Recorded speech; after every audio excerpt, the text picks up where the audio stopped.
പിതാവിനും പുത്രനും പരിശുദ്ധ റൂഹായ്ക്കും സ്തുതി. ആദ്യം മുതൽ നമ്മുടെ മേൽ തൻ്റെ കരുണയും മനോഗുണവും എന്നേക്കും ഉണ്ടായിരിക്കട്ടെ. ആമീൻ. ദൈവതിരുനാമത്തിന് മഹത്വമുണ്ടാകട്ടെ. വീണ്ടും ഒരു പ്രാവശ്യം കൂടി സാന്ത്വനമെന്ന ശുശ്രൂഷയിലൂടെ നമ്മുടെ കർത്താവും രക്ഷകനുമായ യേശുക്രിസ്തുവിൻ്റെ തിരുവചനം പ്രഘോഷിക്കുവാൻ ആയുസ്സും ആരോഗ്യവും അവസരവും തന്ന ദൈവത്തെ മുന്നമേ സ്തുതിച്ചുകൊണ്ട് എല്ലാ പ്രിയപ്പെട്ടവർക്കും കർത്താവായ യേശുവിൻ്റെ നാമത്തിൽ എൻ്റെ സ്നേഹവന്ദനം ഏറ്റവും വിനയത്തോടുകൂടി അറിയിക്കുന്നു. ഇന്നേ ദിവസം അല്പസമയം ദൈവത്തിൻ്റെ വചനം ധ്യാനിക്കുവാൻ ആഗ്രഹിക്കുന്നതായ വേദഭാഗം നമുക്കെല്ലാവർക്കും സുപരിചിതമായ ഒരു വേദഭാഗമാണ്. വിശുദ്ധ യോഹന്നാൻ്റെ സുവിശേഷം 2-ാം അധ്യായം 2-ാമത്തെ വാക്യം. വിശുദ്ധ യോഹന്നാൻ്റെ സുവിശേഷം 2-ാം അധ്യായം 2-ാം വാക്യം. യേശുവിനെയും ശിഷ്യന്മാരെയും കല്യാണത്തിന് ക്ഷണിച്ചിരുന്നു. അനുഗ്രഹിക്കപ്പെട്ട ദൈവജനമേ, കാനാവിലെ കല്യാണ വീട്ടിൽ യേശുക്രിസ്തു ചെയ്തതായ ആ അത്ഭുത പ്രവൃത്തിയെക്കുറിച്ച് കേൾക്കാത്തതായ, പ്രസംഗിക്കാത്തതായ, അറിയാത്തവരായ ആരുമില്ല. എങ്കിലും ഞാനിന്ന് ഈ ഭാഗം ഒരു പ്രാവശ്യം കൂടി ചിന്തിക്കുമ്പോൾ അതിലെ ഒരു വാക്യം മാത്രം എടുക്കുവാനായിട്ട് ഞാൻ ആഗ്രഹിക്കുകയാണ്. യോഹന്നാൻ്റെ സുവിശേഷം 2-ാം അധ്യായം 1-2 വാക്യങ്ങൾ മുഴുവനായി വായിക്കുമ്പോൾ ഇപ്രകാരമാണ് വായിക്കുന്നത്. 3-ാം നാൾ ഗലീലയിലെ കാനാവിൽ ഒരു കല്യാണമുണ്ടായി. യേശുവിൻ്റെ അമ്മ അവിടെ ഉണ്ടായിരുന്നു. യേശുവിനെയും ശിഷ്യന്മാരെയും കല്യാണത്തിന് ക്ഷണിച്ചിരുന്നു. അവിടെ ദൈവമാതാവിൻ്റെ സാന്നിധ്യമുണ്ടായിരുന്നു. അതുകൊണ്ട് തന്നെ ദൈവമാതാവിൻ്റെ മധ്യസ്ഥതയും ഏറെ പ്രാധാന്യമുള്ളതാണ്. അവിടെ നാം പിന്നീട് കാണുന്നത്, ഏറ്റവും ചുരുക്കമായി പറയുമ്പോൾ, ആ കല്യാണ വീട്ടിൽ ഒരു കുറവുണ്ടായി. അത് പ്രധാനപ്പെട്ട കുറവ് തന്നെയായിരുന്നു. അവിടെ വീഞ്ഞ് തീർന്നു പോയി. അവിടെ വീഞ്ഞ് തീർന്നു പോകുമ്പോൾ അവിടെ കർത്താവ് തമ്പുരാൻ ദൈവമാതാവിലൂടെ കാര്യം അറിയുന്നുണ്ട്. ആദ്യം ആ കാര്യങ്ങൾ ക്രമീകരിക്കപ്പെടുന്നില്ല എങ്കിലും ഇതാ സമയമാകുമ്പോൾ കർത്താവ് തമ്പുരാൻ അവിടെ 6 കൽഭരണികളിൽ വെള്ളം നിറയ്ക്കുവാൻ ആവശ്യപ്പെടുന്നു. അത് പിന്നീട് പോയി വിളമ്പുവാൻ ആവശ്യപ്പെടുമ്പോൾ ഇതാ പച്ചവെള്ളം മേൽത്തരം വീഞ്ഞായി മാറുന്ന അത്ഭുതകരമായ കാഴ്ച നാം അവിടെ കാണുന്നു. അതിനോട് ചേർന്ന് നാം ചിന്തിക്കേണ്ടത്, ഏത് ഭവനമായിക്കോട്ടെ, ഒരു കല്യാണ വീടായിക്കോട്ടെ, ഒരു ചെറിയതോ വലുതോ ആയ ഫംഗ്ഷൻ നടക്കുന്നതായ ഒരു ഭവനം, ആ വീട്ടുടമസ്ഥനെ സംബന്ധിച്ച് അവിടെ ക്ഷണിക്കപ്പെട്ട് വന്നിരിക്കുന്ന ആളുകൾ 100 പേരോ 500 പേരോ 1000 പേരോ എത്ര പേരുമാണെങ്കിലും ഒരാൾക്കെങ്കിലും ആ വിരുന്ന് സൽക്കാരത്തിൻ്റെ ഇടയിൽ എന്തെങ്കിലും ഒരു ഭക്ഷണ പദാർത്ഥമെങ്കിലും കൊടുക്കുവാൻ തികഞ്ഞില്ല എങ്കിൽ ആ വീട്ടുടമസ്ഥനെ സംബന്ധിച്ച് അത് വലിയൊരു സങ്കടമാണ്. നമുക്കെല്ലാവർക്കും അക്കാര്യം അറിയാവുന്നതാണ്. അങ്ങനെയെങ്കിൽ ആ കല്യാണ വീട്ടിൽ ഏറ്റവും പ്രധാനപ്പെട്ടതായ വീഞ്ഞ്, അക്കാലത്തെ ഏറ്റവും പ്രധാനപ്പെട്ടതായ വീഞ്ഞ് അവിടെ തീർന്നു പോയി എന്ന് പറയുമ്പോൾ അതൊരു വലിയ കുറവായിരുന്നു. പക്ഷേ ആ ഗൃഹനാഥൻ പോലും അറിയാതെ അവിടെ തമ്പുരാൻ എഴുന്നള്ളിച്ചെന്നതുകൊണ്ട് തമ്പുരാൻ അവിടെ അത്ഭുതകരമായ കാര്യം ചെയ്യുകയാണ്.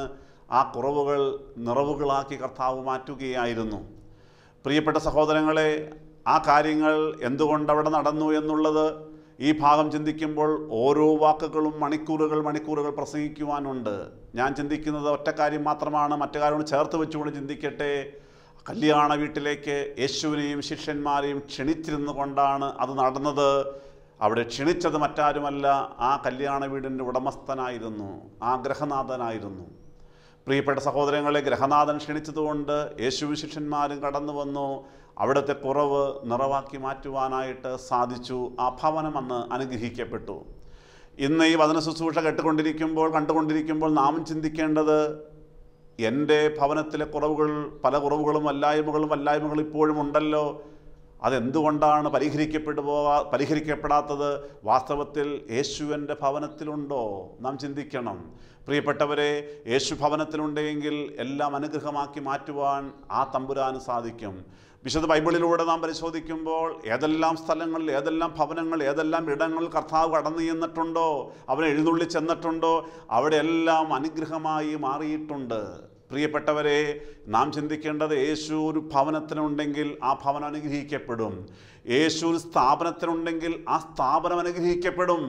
അതോ ഏത് മേഖലയിലാണെങ്കിലും യേശുള്ള ഇടം അനുഗ്രഹിക്കപ്പെടുകയാണ്. ഒരുപക്ഷെ കുറവുകളൊക്കെ ഉണ്ടെങ്കിലും ആത്യന്തികമായി സമാധാനമുണ്ടാകും. പ്രിയപ്പെട്ട സഹോദരങ്ങൾ, ഒരിക്കൽ ഒരു കഥ വായിച്ചിട്ടുണ്ട്. ഒരു മനുഷ്യൻ, ചിത്രകാരനാണ്, മനോഹരമായ ഒത്തിരി പടങ്ങൾ വരച്ചിട്ടുണ്ട്. അങ്ങനെ മുന്നോട്ട് അദ്ദേഹം ചിന്തിച്ചു, ഞാൻ ഒത്തിരി പടങ്ങളെല്ലാം വരച്ചിട്ടുണ്ട്, എനിക്കൊരു ആഗ്രഹം ഈ ലോകത്തിലെ ഏറ്റവും മനോഹരമായ ഒരു വസ്തുവിൻ്റെ പടം ഒന്ന് വരയ്ക്കണം. പക്ഷേ അതെന്താണെന്ന് അദ്ദേഹത്തെ എത്ര ആലോചിച്ചിട്ടും പിടികിട്ടുന്നില്ല. അങ്ങനെ ഒരു ദിവസം അദ്ദേഹം പട്ടണത്തിൽ പോയിട്ട് മടങ്ങി നടന്ന് വീട്ടിലേക്ക് വരികയാണ്. അങ്ങനെ നടന്നു വരുമ്പോൾ അദ്ദേഹം ഒരു നവവധുവിനെ വഴിക്ക് വെച്ച് കണ്ടുമുട്ടി. ചോദിച്ചു, സഹോദരി കാര്യം ചോദിക്കട്ടെ, ഈ ലോകത്തിലെ ഏറ്റവും മനോഹരമായ വസ്തു എന്താണെന്നറിയാമോ? ആ നവവധു പെട്ടെന്ന് മറുപടി പറഞ്ഞു, സ്നേഹമാണ് ഈ ലോകത്തിലെ ഏറ്റവും മനോഹരമായ വസ്തു. സന്തോഷമായ നല്ല ഉത്തരമാണ്.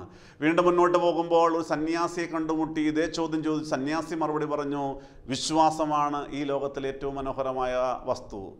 രണ്ട് ഉത്തരവും ശരിയാണെന്ന് ഈ ചിത്രകാരന് തോന്നി. വീണ്ടും മുന്നോട്ട് പോകുമ്പോൾ ഒരു പടയാളിയെ കണ്ടുമുട്ടി. അദ്ദേഹം മറുപടി പറഞ്ഞത് സമാധാനമാണ് ഈ ലോകത്തിലെ ഏറ്റവും മനോഹരമായ വസ്തു എന്നുള്ളതാണ്.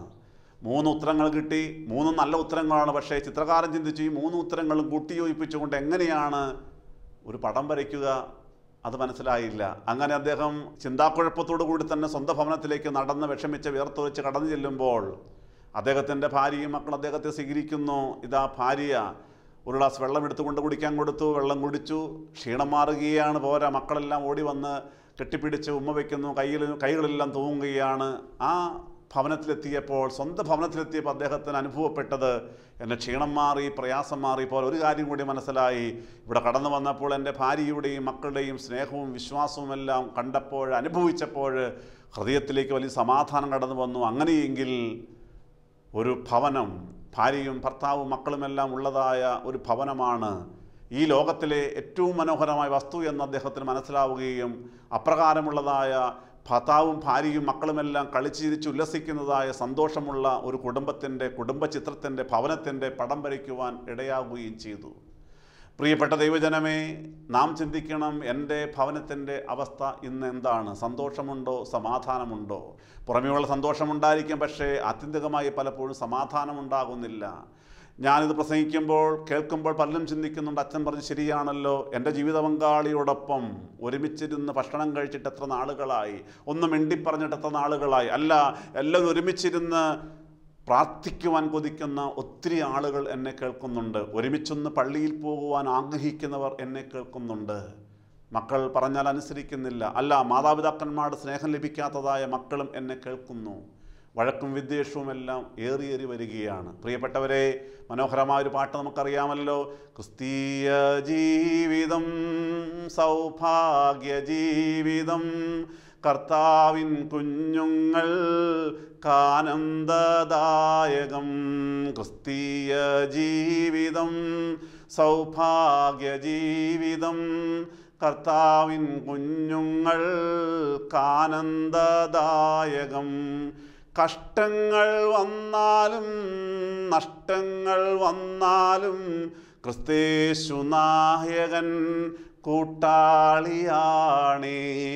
കഷ്ടങ്ങൾ വന്നാലും നഷ്ടങ്ങൾ വന്നാലും ക്രിസ്തേശു നായകൻ കൂട്ടാളിയാണേ. ദൈവതിരുനാമത്തിന് മഹത്വമുണ്ടാകട്ടെ. ക്രിസ്തീയ ജീവിതം സമാധാനത്തിൻ്റെ ജീവിതമാണ്, സന്തോഷത്തിൻ്റെ ജീവിതമാണ്, സ്നേഹത്തിൻ്റെ ജീവിതമാണ്, വിശുദ്ധിയുടെ ജീവിതമാണ്, അഹങ്കാരത്തിൻ്റെ ജീവിതമല്ല, വിനയത്തിൻ്റെ ജീവിതമാണ്, സ്വയം ത്യജിക്കലിൻ്റെ ജീവിതമാണ്. കഷ്ടങ്ങൾ വന്നോട്ടെ സാരമില്ല, നഷ്ടങ്ങൾ വന്നോട്ടെ സാരമില്ല, എൻ്റെ യേശു എൻ്റെ കൂടെയുണ്ട് എന്നാണ് ആ പാട്ടിൻ്റെ അർത്ഥം. പ്രിയപ്പെട്ടവരെ, ഒരു ദൈവവൈതലിനെക്കുറിച്ച്, ദൈവവൈതലാണ് വ്യക്തമായിട്ടറിയാം. ദുഃഖങ്ങളും ഭാരങ്ങളും സങ്കടങ്ങളും എല്ലാം ഏറി വന്നാലും എൻ്റെ കൂടെ എൻ്റെ യേശു ഉണ്ട്, എൻ്റെ ഭവനത്തിൽ എൻ്റെ യേശു ഉണ്ട് എന്നുള്ളതായ ബോധ്യമുണ്ടാകുമ്പോഴാണ് സകല ബുദ്ധിയെയും കവിയുന്നതായ ദൈവിക സമാധാനം ആ വ്യക്തിയുടെ ഹൃദയത്തിലേക്കും ആ വ്യക്തിയുടെ കുടുംബത്തിലേക്കും കടന്നു വരുന്നത്. പ്രിയപ്പെട്ടവരെ, അങ്ങനെയെങ്കിൽ ഈ ശുശ്രൂഷയിലൂടെ നമുക്ക് നമ്മുടെ കർത്താവിനെ, കാനാവിലെ കല്യാണ വീട്ടിലെ ഗൃഹനാഥൻ സ്വന്തം ഭവനത്തിലേക്ക് യേശുവിനെയും ശിഷ്യന്മാരെയും വിളിച്ചതുപോലെ, ക്ഷണിച്ചതുപോലെ നമ്മുടെ ഭവനത്തിലേക്കും സമാധാനപ്രഭുവായ, സന്തോഷം നൽകുന്നവനായ, പ്രശ്നങ്ങൾക്ക് പരിഹാരകനായ യേശുവിനെ ക്ഷണിക്കുവാൻ ഇന്ന് പകൽക്കാലം നമുക്ക് ഒന്ന് ആഗ്രഹിച്ചാൽ നമ്മുടെ കർത്താവ് നമ്മുടെ ഭവനത്തിലേക്ക് എഴുന്നള്ളി വരാൻ തയ്യാറായി വന്നിട്ടുണ്ട്. ദൈവതിരുനാമത്തിന് മഹത്വമുണ്ടാകട്ടെ. അതിനെന്താണ് നമുക്ക് വേണ്ടത്? പ്രിയപ്പെട്ടവരെ, ദൈവത്തിൻ്റെ വചനം പറയുന്നു, യോഹന്നാന്റെ സുവിശേഷം 1-ാം അധ്യായം 12-ാം വാക്യം, അവനെ കൈക്കൊണ്ട് അവൻ്റെ നാമത്തിൽ വിശ്വസിക്കുന്ന ഏവനും ദൈവമക്കളാകുവാൻ അവൻ അധികാരം കൊടുത്തു. നാം എല്ലാവരും ദൈവമക്കളാണെന്ന് അഭിമാനിക്കുന്നവരാണ്. പ്രിയപ്പെട്ടവരെ, വാസ്തവത്തെ ദൈവമക്കളാണെന്ന് ഞാനും നിങ്ങൾ അഭിമാനിക്കുമ്പോൾ നമ്മുടെ ഭവനത്തിൽ യേശുവുണ്ടോ? നമുക്കറിയാം, പലപ്പോഴും യേശുവിൻ്റെ സാന്നിധ്യം ഇല്ലാതെ പോവുകയാണ്. യേശുവിൻ്റെ മകനായി മകളായി മാറിയിട്ടുണ്ടോ? നാം ചിന്തിക്കണമേ. സദൃശ്യവാക്യങ്ങളുടെ പുസ്തകത്തിൽ ജ്ഞാനികൾ ജ്ഞാനിയ ശലോമൻ നമ്മുടെ കാര്യം പറയുന്നുണ്ട്. 14-ാം അധ്യായം 11-ാം വാക്യത്തിൽ, ദുഷ്ടന്മാരുടെ വീട് മുടിഞ്ഞു പോകും, നീതിമാന്റെ കൂടാരമോ തഴയ്ക്കും. വളരെ മനോഹരമായൊരു വാക്യമാണ് ശലോമൻ പറഞ്ഞു തരികയാണ്. സദൃശ്യവാക്യങ്ങൾ 14-ാം അധ്യായം 11-ാം വാക്യത്തിലൂടെ, ദുഷ്ടന്മാരുടെ വീട് മുടിഞ്ഞു പോകും, നീതിമാന്റെ കൂടാരമോ തഴയ്ക്കും. ഇന്ന് എൻ്റെ ഭവനം എങ്ങനെയുണ്ട്? ഒരു ദുഷ്ടൻ്റെ ഭവനമാണോ അതോ നീതിമാൻ്റെ ഭവനമാണോ? ദുഷ്ടൻ്റെ വീട് മുടിഞ്ഞു പോകുമെന്ന് വചനം പഠിപ്പിക്കുമ്പോൾ നമുക്കറിയാം, ദൈവത്തിന് ഇഷ്ടമല്ലാത്ത പ്രവൃത്തികൾ ചെയ്ത് ജീവിക്കുന്ന പലരും ഇന്ന് ഉന്നതമായ അവസ്ഥയിലൊക്കെ ആയിരിക്കാം, പണമെല്ലാം ഇഷ്ടം പോലെ ഉണ്ടായിരിക്കാം. പക്ഷേ പണവും ആഡംബരങ്ങളുമായിട്ട് അങ്ങനെയുള്ള ആളുകൾ മുന്നോട്ട് പോകുമ്പോഴും അവിടെ ഹൃദയത്തിൽ സമാധാനമില്ല, കുടുംബത്തിൽ സമാധാനമില്ല എന്നുള്ളത് വാസ്തവമാണ്. തന്നെയുമല്ല, ഇന്നല്ലെങ്കിൽ നാളെ ആ കുടുംബങ്ങളെല്ലാം തകർന്നു പോകുമെന്നുള്ളതും വാസ്തവമാണ്. പലരുടെയും വീഴ്ച നമ്മൾ കണ്ടിട്ടുമുണ്ട്. പ്രിയപ്പെട്ടവരെ, ചേർന്ന് വചനം പറയുകയാണെന്നാൽ, നീതിമാന്റെ കൂടാരമോ അവൻ്റെ ഭവനമോ തഴയ്ക്കുന്നതാണ്, സന്തോഷപ്രദമാകുന്നതാണ്. ദൈവതിരുനാമത്തിന് മഹത്വമുണ്ടാകട്ടെ. അങ്ങനെയെങ്കിലും നീതിമാനായി നമുക്ക് മാറണ്ടേ? നീതിമാനായി മാറുമ്പോഴാണ് അവൻ്റെ ഹൃദയത്തിലേക്ക് യേശു എഴുന്നള്ളി വരുന്നത്. അങ്ങനെ വരുമ്പോഴാണ് അവൻ്റെ ഭവനത്തിലേക്ക് യേശു എഴുന്നള്ളി വരുന്നത്. ആ ഭവനത്തിലെ കുറവുകളെ ദൈവം നിറവാക്കി അനുഗ്രഹപ്രദമാക്കി മാറ്റുന്നത്. പ്രിയപ്പെട്ടവരെ, യേശുവിൽ വിശ്വസിക്കുവാൻ സാധിച്ചിട്ടുണ്ടോ? അവൻ്റെ മകനുമായി മാറുവാൻ സാധിച്ചിട്ടുണ്ടോ? നാം അത് മനസ്സിലാക്കണമെങ്കിൽ നമ്മുടെ ഹൃദയത്തിൻ്റെ അവസ്ഥ കൂടി പരിശോധിക്കണം. ഇന്ന് പുറമെയുള്ളതായ ഒത്തിരി തെറ്റുകളും കുറ്റങ്ങളുമെല്ലാം നാം ഉപേക്ഷിച്ചവരാണ് എങ്കിലും ആ ഹൃദയത്തിൻ്റെ അകത്ത് യേശുവിനെ പ്രതിഷ്ഠിക്കുവാനായിട്ട് നമുക്ക് പലപ്പോഴും സാധിക്കാതെ പോകുന്നു. ഹൃദയത്തിൽ അശുദ്ധി വീണ്ടും വരികയാണ്, അരുതാത്ത ചിന്തകൾ വരികയാണ്. പ്രിയപ്പെട്ടവരെ, സദൃശ്യവാക്യങ്ങൾ 23-ാം അധ്യായം 26-ാം വാക്യം 23-26-ൽ, മകനേ, നിന്റെ ഹൃദയം എനിക്ക് തരിക, എൻ്റെ വഴി നിൻ്റെ കണ്ണിന് ഇമ്പമായിരിക്കട്ടെ. വാസ്തവത്തിൽ നമ്മുടെ ഹൃദയത്തിലേക്ക് എഴുന്നള്ളി വരുവാൻ നമ്മുടെ കർത്താവ് ആഗ്രഹിക്കുകയാണ്. നമ്മുടെ ഹൃദയമാണ് കർത്താവിന് വേണ്ടത്. നമ്മുടെ ഹൃദയത്തിലേക്ക് എഴുന്നള്ളി വരുമ്പോഴാണ് നമ്മുടെ ഭവനത്തിലേക്കും നമ്മുടെ കർത്താവ് എഴുന്നള്ളി വരുന്നത്. പ്രിയപ്പെട്ടവരെ, അങ്ങനെയെങ്കിൽ നാം ഈ ലോക ജീവിതത്തിൽ മുന്നോട്ട് പോകുമ്പോൾ നമുക്കറിയാം, പരിശുദ്ധ സഭയുടെ 7 കൂദാശകളിൽ ആദ്യത്തെ കൂദാശിയ വിശുദ്ധ മാമോദീസായിലൂടെ ആ പിശാചിനെ നാം ഏറ്റുപറഞ്ഞ് ഉപേക്ഷിച്ചവരാണ്. അതോടൊപ്പം മശിഹാ തമ്പുരാനെ നാം സ്വീകരിച്ചവരാണ്. പക്ഷേ നമ്മുടെ ദൈനംദിന ജീവിതത്തിൽ നാം മുന്നോട്ട് പോകുമ്പോൾ പലപ്പോഴും നാം ആ പിശാചിന് തന്നെ അടിമയായി പോവുകയല്ലേ എന്നുകൂടി പരിശോധിക്കേണ്ടതുണ്ട്. നമുക്കറിയാം, ദൈവത്തിൻ്റെ വചനം പറയുന്നുണ്ട്. 2 പത്രോസ് 2-ാം അധ്യായം 19-ാം വാക്യത്തിലൂടെ അപ്പോസ്തലനായ പത്രോസിനെ നമ്മൾ പഠിപ്പിക്കുന്ന ഒരു പ്രധാനപ്പെട്ട കാര്യമുണ്ട്. 2 പത്രോസ് 2-ാം അധ്യായം 19-ാം വാക്യം, ഒരുത്തൻ ഏതിനോട് തോൽക്കുന്നവോ അതിനോട് അടിമപ്പെട്ടിരിക്കുന്നു. ഒരുത്തൻ ഏതിനോട് തോൽക്കുന്നവോ അതിനോട് അടിമപ്പെട്ടിരിക്കുന്നു. മദ്യപാനം മാറിയിട്ടില്ല എങ്കിൽ സഹോദര, താങ്കൾ മദ്യപാനത്തിൻ്റെ അടിമയാണ്. പുകവലി മാറിയിട്ടില്ല എങ്കിൽ പുകവലിയുടെ അടിമയാണ്. അരുതാത്ത കാഴ്ചകൾ മാറിയിട്ടില്ല എങ്കിൽ, കണ്ണിൽ നിന്ന് മാറ്റുവാൻ സാധിച്ചിട്ടില്ലെങ്കിൽ അരുതാത്ത കാഴ്ചകളുടെ അടിമയാണ്. അരുതാത്ത നുണ പറയുന്ന ആ സ്വഭാവം ഇനിയും മാറിയിട്ടില്ല എങ്കിൽ നുണയുടെ അടിമയാണ്, അഹങ്കാരത്തിൻ്റെ അടിമയാണ്. ചുരുക്കം പറഞ്ഞു കഴിഞ്ഞാൽ പിശാചിൻ്റെ അടിമയാണ്. ആ പിശാചിനോട് നമ്മൾ തോറ്റുപോവുകയാണ് പലപ്പോഴും. നീ ഏതിനോട് തോൽക്കുന്നവോ നീ അതിനോട് അടിമപ്പെട്ടിരിക്കുന്നു. ദൈവത്തിൻ്റെ വചനം കേട്ടിട്ടും പലപ്പോഴും പിശാചിനെ ഏറ്റുപറഞ്ഞ് പിശാചിനെ ഉപേക്ഷിച്ചിട്ടും ആ പിശാചിൻ്റെ അടിമുഖത്തിൽ തന്നെ പലപ്പോഴും കിടക്കുകയാണ്. പ്രിയപ്പെട്ടവരെ, ചിന്തിക്കണം, എന്തു മാറ്റമാണ് ഞാൻ ദൈവത്തിൻ്റെ വചനം കേട്ടിട്ട് എന്നിൽ വന്നത്? എൻ്റെ ഹൃദയത്തിൽ യേശു വാഴുന്നുണ്ടോ? സദൃശ്യവാക്യങ്ങൾ 4-ാം അധ്യായം 20-21 വാക്യങ്ങൾ, മകനെ, എൻ്റെ വചനങ്ങൾക്ക് ശ്രദ്ധ തരിക, എൻ്റെ മൊഴികൾക്ക് നിൻ്റെ ചെവി ചായിക്കുക. ദൈവത്തിൻ്റെ വചനം കേൾക്കുവാൻ ഉത്സാഹമുള്ളവരാകണം. ഭാഗ്യവശാൽ നാം എല്ലാവരും ദൈവത്തിൻ്റെ വചനം കേൾക്കുന്നവരാണല്ലോ. ദൈവത്തിൻ്റെ വചനത്തിൽ വലിയ ദാഹമുള്ളവരാണ്. പക്ഷേ നാം ചിന്തിക്കേണ്ടത്, ഇത്രമാത്രം വചനം കേട്ടിട്ടും ഞാൻ ദൈവമേ എന്ന് വിളിച്ചിട്ടും എൻ്റെ യേശുവേ എന്ന് പലപ്പോഴും വിളിച്ചിട്ടും ഹല്ലേലൂയ പറഞ്ഞിട്ടും എൻ്റെ ജീവിതത്തിൽ, എൻ്റെ സ്വഭാവത്തിൽ, എൻ്റെ ഹൃദയത്തിൽ, എൻ്റെ പെരുമാറ്റത്തിൽ ഒരു മാറ്റമുണ്ടായോ എന്നുള്ളത് തന്നെയാണ്. മനോഹരമായൊരു പാട്ടുണ്ട്. യേശു എന്നുള്ളത്തിൽ വന്ന നാളിൽ എന്തു മാറ്റം വന്നു എന്നിൽ. തന്നെ ഞാൻ ഉള്ളത്തിൽ ഏറ്റതാലേ എന്തു മാറ്റം വന്നു എന്നിൽ. യേശു എന്നുള്ളത്തിൽ വന്ന നാളിൽ എന്തു മാറ്റം വന്നു എന്നിൽ. തന്നെ ഞാൻ ഉള്ളത്തിൽ ഏറ്റതാലേ എന്തു മാറ്റം വന്നു എന്നിൽ.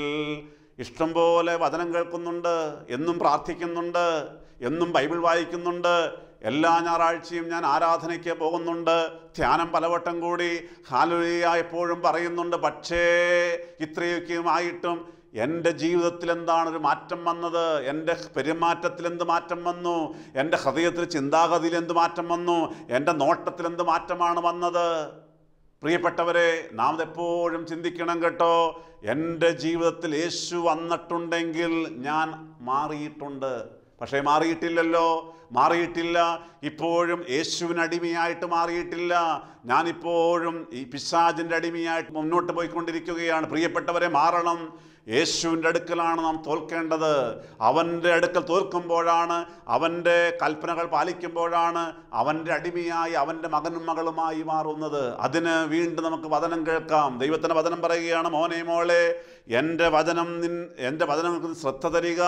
പോരാ, എൻ്റെ മൊഴികൾക്ക് നിൻ്റെ ചെവി ചായ്ക്കണം കേട്ടോ. നമുക്ക് ചെവി ചായ്ച്ച് ശ്രദ്ധയോടെ അവൻ്റെ വചനം കേൾക്കാം. വീണ്ടും പറയുകയാണ്, അവൻ നിൻ്റെ ദൃഷ്ടിയിൽ നിന്ന് മാറിപ്പോകരുത്.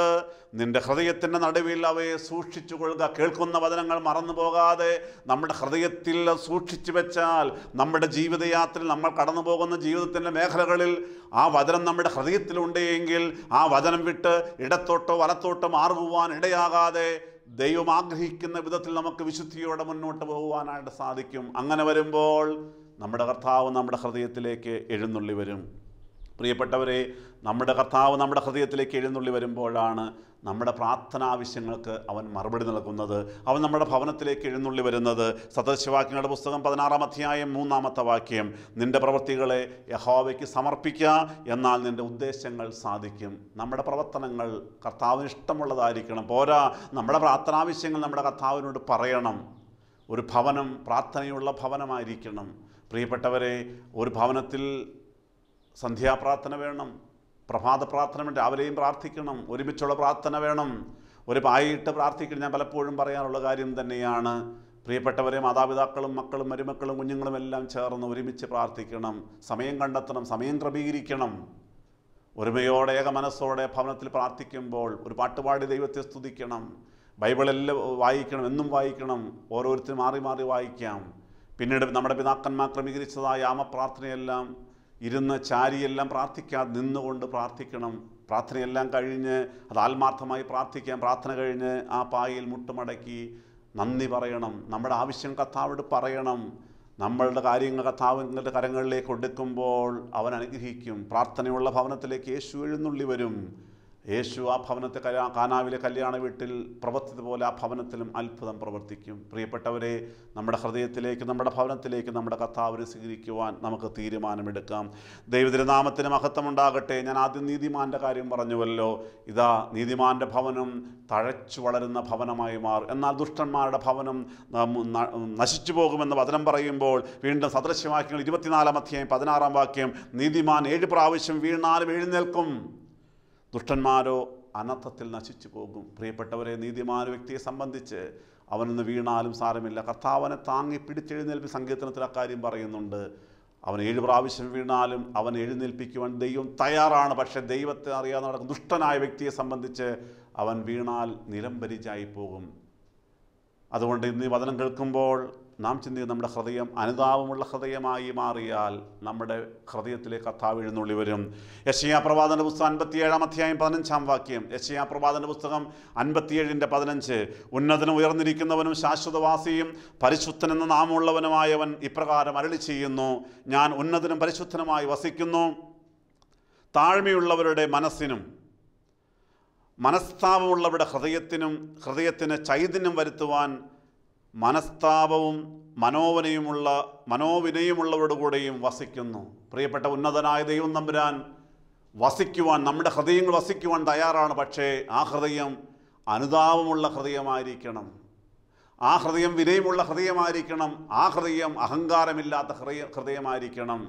അനുതാപത്തോടെ ചെയ്തുപോയ കുറ്റങ്ങളും തെറ്റുകളുമെല്ലാം കർത്താവിന്റെ തിരുസന്നിധിയിൽ ഏറ്റുപറഞ്ഞുകൊണ്ട്, യേശുവേ, ഞാനിതാ എൻ്റെ ജീവിതത്തെ ക്രമീകരിക്കുവാൻ ആഗ്രഹിക്കുകയാണ്, കഴിഞ്ഞകാല ജീവിതങ്ങളോട് വിട പറയുവാൻ ആഗ്രഹിക്കുകയാണ്, എൻ്റെ ഹൃദയത്തിലേക്ക് നീ എഴുന്നള്ളി വരണമേ എന്ന് ഹൃദയം തകർന്നുകൊണ്ട്, ഹൃദയം നുറുക്കിക്കൊണ്ട് ആരെല്ലാം കരഞ്ഞു പ്രാർത്ഥിക്കുന്നുവോ അവിടെ ഹൃദയത്തിലേക്ക് കർത്താവ് എഴുന്നള്ളി വരുവാൻ തയ്യാറാകുന്നു. ഒപ്പം തന്നെ അങ്ങനെയുള്ള വ്യക്തികളുടെ ഭവനത്തിലേക്ക് യേശു തമ്പുരാനും എഴുന്നള്ളി വരുവാൻ തയ്യാറാണ്. പ്രിയപ്പെട്ട ദൈവജനമേ, ഇന്ന് ശുശ്രൂഷയിലൂടെ നമുക്ക് തീരുമാനമെടുക്കുവാൻ സാധിക്കുമോ? കർത്താവേ, എൻ്റെ ഭവനം ഇന്ന് ഒരു അനുഗ്രഹിക്കപ്പെട്ട നിലയിലല്ല, സാമ്പത്തികമായ ഉന്നതിയുണ്ട് അല്ലെങ്കിൽ ഇല്ല, പക്ഷേ അതെല്ലാം ഉപരി സമാധാനമില്ല കർത്താവ്. പല പ്രാർത്ഥന ആവശ്യങ്ങളും മറുപടി ഇതുവരെ ലഭിച്ചിട്ടില്ലല്ലോ. യേശുവേ, എൻ്റെ ഭവനത്തിലേക്ക് നീ എഴുന്നള്ളി വരണമേ. പ്രിയപ്പെട്ടവർ, നമ്മുടെ ഭവനത്തിലേക്ക് യേശു എഴുന്നള്ളി വരുമ്പോഴാണ് നമ്മുടെ കുഞ്ഞുങ്ങളെ കർത്താവ് അനുഗ്രഹിക്കുന്നത്. കുഞ്ഞുങ്ങൾ വഴിതെറ്റിപ്പോകാതിരിക്കുവാൻ കർത്താവ് കാത്ത് പരിപാലിക്കുവാനായിട്ട് യേശുവേ, എൻ്റെ ഭവനത്തിലേക്ക് നീ എഴുന്നള്ളി വരണമേ. രോഗങ്ങൾ മാറ്റണമേ, കടഭാരങ്ങൾ മാറ്റണമേ, പ്രശ്നങ്ങൾക്ക് പരിഹാരം നൽകണമേ. കർത്താവ് എഴുന്നള്ളി വരുമ്പോൾ നമ്മുടെ പ്രാർത്ഥനയ്ക്ക് സമർപ്പിച്ചു കൊടുക്കുമ്പോൾ അവനെ നിറവേറ്റുവാൻ തയ്യാറാണ്. അവൻ കാനാവിലെ കല്യാണത്തിൽ എഴുന്നള്ളി വന്നതുപോലെ ഇന്ന് പകൽക്കാലം നമ്മുടെ ഭവനത്തിലേക്ക് എഴുന്നള്ളി വരാൻ തയ്യാറ് നിൽക്കും. നമുക്കൊരു വാക്ക് പ്രാർത്ഥിക്കാം. എല്ലാവരും കണ്ണുകളടച്ച് ഒരു വാക്ക് കൂടി നമ്മുടെ കർത്താവിനോട് പ്രാർത്ഥിക്കാം. Hallelujah, hallelujah, hallelujah, hallelujah, hallelujah. കാരുണ്യവാനായ കർത്താവേ, ഇന്ന് ഞങ്ങളെ കേൾപ്പിച്ച പദങ്ങൾക്കായി ഞങ്ങൾ നിന്നോട് നന്ദി പറയുന്നു. കാനാവിലെ കല്യാണ വീട്ടിലേക്ക് കർത്താവെ, നിന്നെയും നിന്റെ ശിഷ്യന്മാരെയും ആ വീട്ടുടമസ്ഥൻ ക്ഷണിച്ചതുപോലെ ഇന്നിതാ വചനം കേട്ടുകൊണ്ട് ഞങ്ങളുടെ ഹൃദയത്തിലേക്ക്, ഞങ്ങളുടെ ഭവനത്തിലേക്ക് നിന്നെ ക്ഷണിക്കുകയാണ്. തമ്പുരാനെ, ഇന്ന് വചനം കേട്ട് നിൻ്റെ മക്കളെല്ലാവരും ഓരോരോ തീരുമാനങ്ങൾ എടുത്തുവല്ലോ. കർത്താവെ, ഹൃദയം പലപ്പോഴും അശുദ്ധി നിറഞ്ഞതായിരുന്നു, വഴക്ക് നിറഞ്ഞതായിരുന്നു, വൈരാഗ്യം നിറഞ്ഞതായിരുന്നു, പലവിധമായ പ്രശ്നങ്ങളിലൂടെ ജീവിതം മുന്നോട്ട് പോവുകയായിരുന്നു. പലപ്പോഴും ഹൃദയത്തിൽ നിനക്ക് സ്ഥാനമില്ലായിരുന്നുവല്ലോ, പലപ്പോഴും തോറ്റ പിശാചിൻ്റെ അടിമയായിട്ട് മുന്നോട്ട് പോവുകയായിരുന്നല്ലോ. കർത്താവെ, വചനം കേട്ട മക്കളെല്ലാം തീരുമാനമെടുക്കുന്നു. ദൈവമേ, ഈ പ്രിയപ്പെട്ട മക്കളുടെ ഹൃദയത്തിലേക്ക് നീ എഴുന്നള്ളി ചെല്ലണമേ. യേശുവയുടെ ഭവനത്തേക്ക് നീ എഴുന്നള്ളി ചെല്ലണമേ. കാനാവിലെ കല്യാണ വീട്ടിൽ പച്ചവെള്ളം മേൽത്തരം വീഞ്ഞാക്കി മാറ്റിയതുപോലെ തമ്പുരാനെ, ഓരോ ഭവനങ്ങളിലും നീ എഴുന്നള്ളി ചെന്ന് അവിടെ കുറവുകളെ നികത്തണമേ, കുറവുകളെ നിറവുകളാക്കി മാറ്റണമേ, അനുഗ്രഹമായി മാറ്റണമേ എന്ന് പ്രാർത്ഥിക്കുന്നു. എല്ലാ പ്രാർത്ഥനാ വിഷയങ്ങൾക്കും നീ മറുപടി കൊടുക്കണമേ. രോഗികളെ സന്ദർശിക്കണമേ, കടഭാരം മാറ്റണമേ, തടസ്സങ്ങൾ മാറ്റണമേ. എല്ലാവരും നിന്നെ മഹത്വപ്പെടുത്തിക്കൊണ്ട് വിശുദ്ധയോടെ ജീവിക്കുവാൻ തക്കവണ്ണം കൃപയുണ്ടാകണമേ എന്ന് പ്രാർത്ഥിക്കുന്നു. ഓരോ ഭവനങ്ങളും അനുഗ്രഹിക്കപ്പെട്ട ക്രിസ്തീയ ഭവനങ്ങളാക്കി മാറ്റുമാറാകണമേ. ഞങ്ങളുടെ പ്രാർത്ഥന കേട്ടവൻ കൃപയ്ക്കായി ഞങ്ങൾ വീണ്ടും സ്തുതിക്കുന്നു. സകലവും യേശുവിൻ നാമത്തിൽ തന്നെ. ആമീൻ. ഹല്ലേലൂയ.